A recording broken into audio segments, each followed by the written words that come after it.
96,000 comments as part of our rulemaking. Most of them were positive comments, but we had to sift through all of them and make sure that our rulemaking was done the right way and that we considered all those. The report includes nearly 100 detailed recommendations based on the input from families, educators, mental health practitioners, law enforcement, and federal, state, and local leaders. And I will say this, every one of them is knowledgeable. My administration is pursuing a comprehensive strategy to address school violence.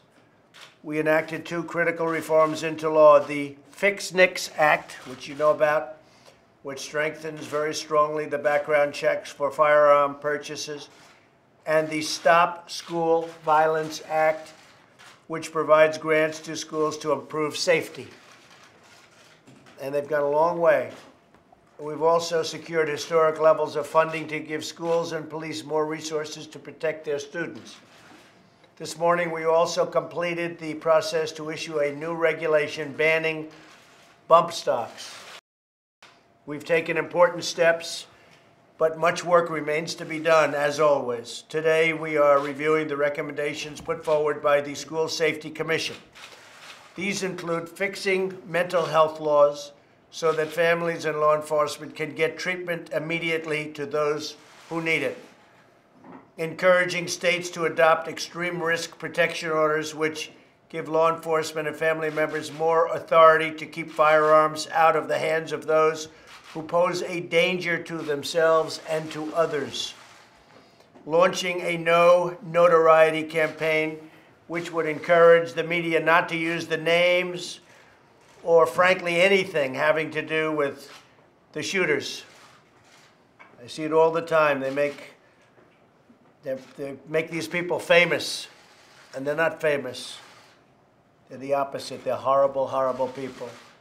I think that's a very important one. No notoriety campaign. Supporting local efforts to create a culture that cherishes life and fosters deep and meaningful human connections. Allowing highly trained school personnel to have access to firearms.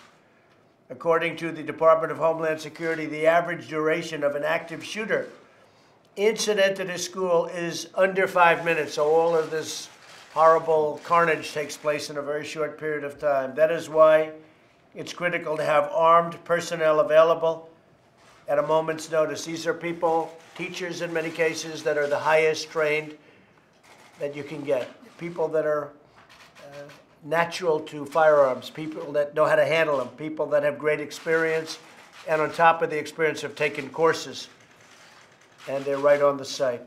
This is critical to the hardening of our schools against attack.